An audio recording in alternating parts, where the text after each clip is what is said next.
Hi guys, I'm Haley, and this week I chose to analyze a roadmap for implementation of blended learning at the school level, a case study of the iLearn NYC lab schools. The New York City Department of Education created the Innovation Zone, or iZone, to encourage schools to adopt blended learning models.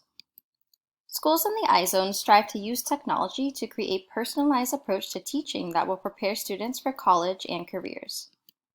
Within the iZone program, schools can apply and be selected as lab schools.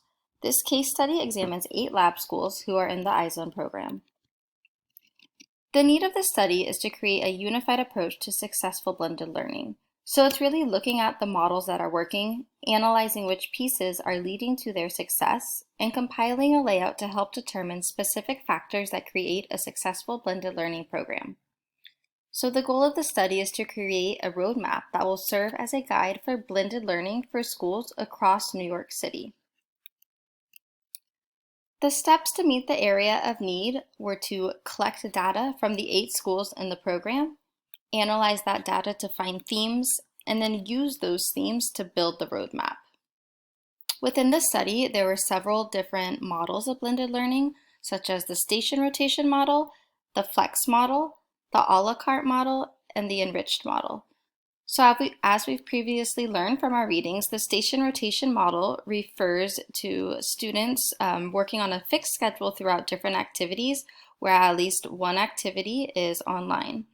The flex model is primarily online learning with individualized student approaches. The a la carte model is where students take one or more classes online, but they do go in for traditional schools for some activities. And the enriched model refers to where students take one course, and within that course, the learning is divided between online instruction and in-person instruction.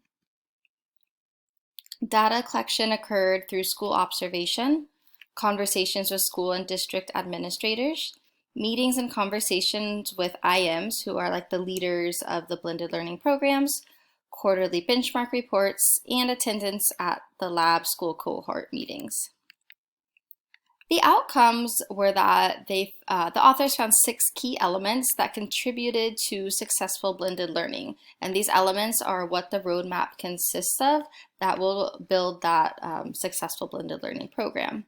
Those elements are leadership, professional development, teaching, operations, content, and technology. Leadership refers to strong leadership that can work collaboratively and effectively to establish and communicate goals. Key points include having strong leaders that can develop goals, take into account their school culture, and communicate with their staff. Professional development refers to coordinated, intentional, and systemic professional development plans.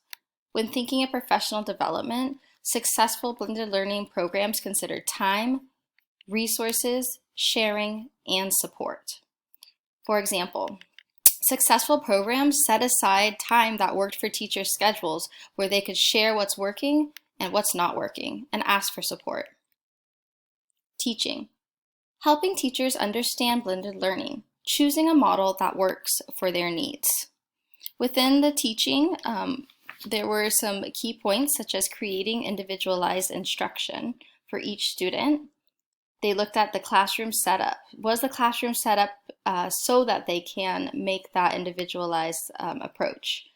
Data collection, individualized instruction, digital content, and of course, student engagement. Operations. Operations refers to choosing an LMS or CMS for the class. And when looking at the successful schools, they noticed that they had an operational support, policy development, and data-driven instruction. They also had a system-wide course management system that the teachers knew how to use, and that was shared again across the entire school. Content.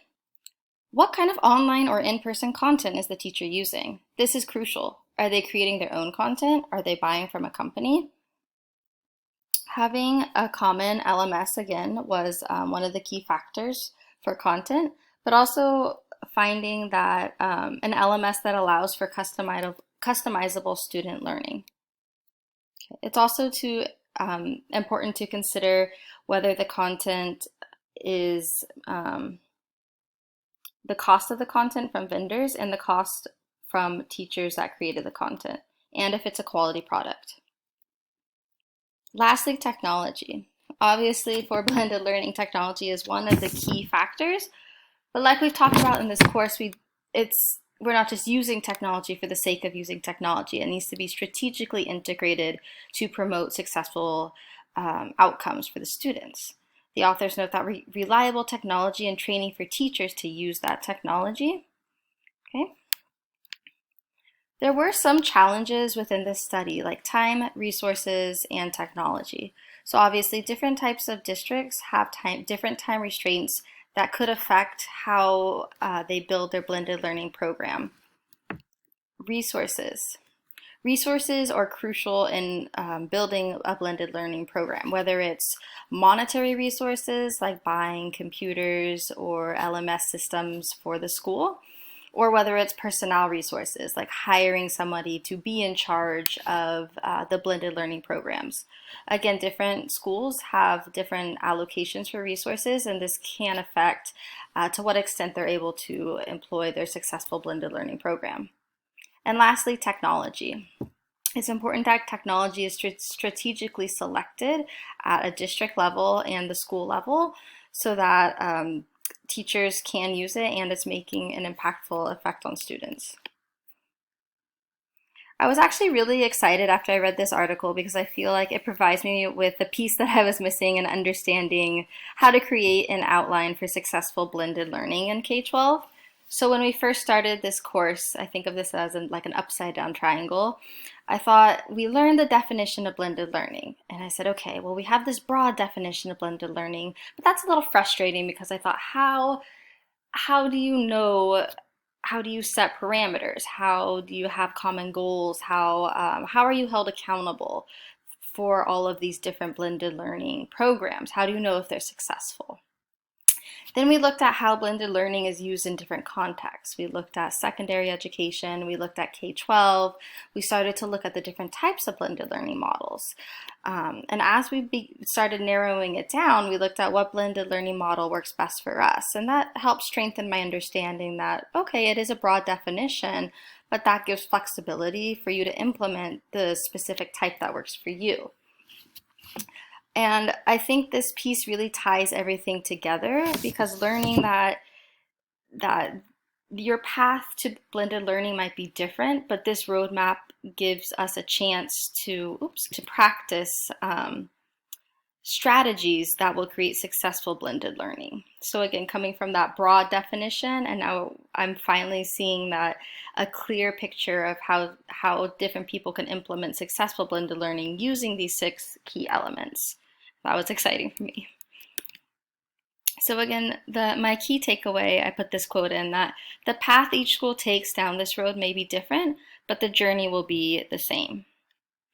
So like I previously stated, this just really helps me better understand that although each school may have a unique blended learning program that fits the needs of their school culture or teachers or students, these 6 elements outlined are needed for any school to have successful blended learning implementation.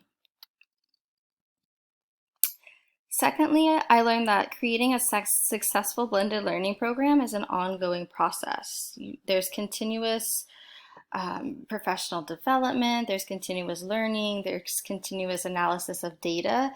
It's not just you build the program and it's done. You're continuously working on it to improve it. That was a new takeaway for me. And lastly, I learned that effective blended learning should feel like it is seamlessly woven into daily instructional practices.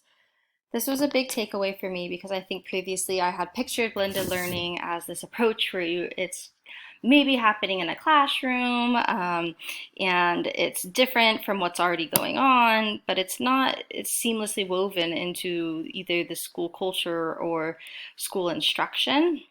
And this article really helped me see that it's an integral part of the whole school community. It shouldn't feel separate or different than what's going on.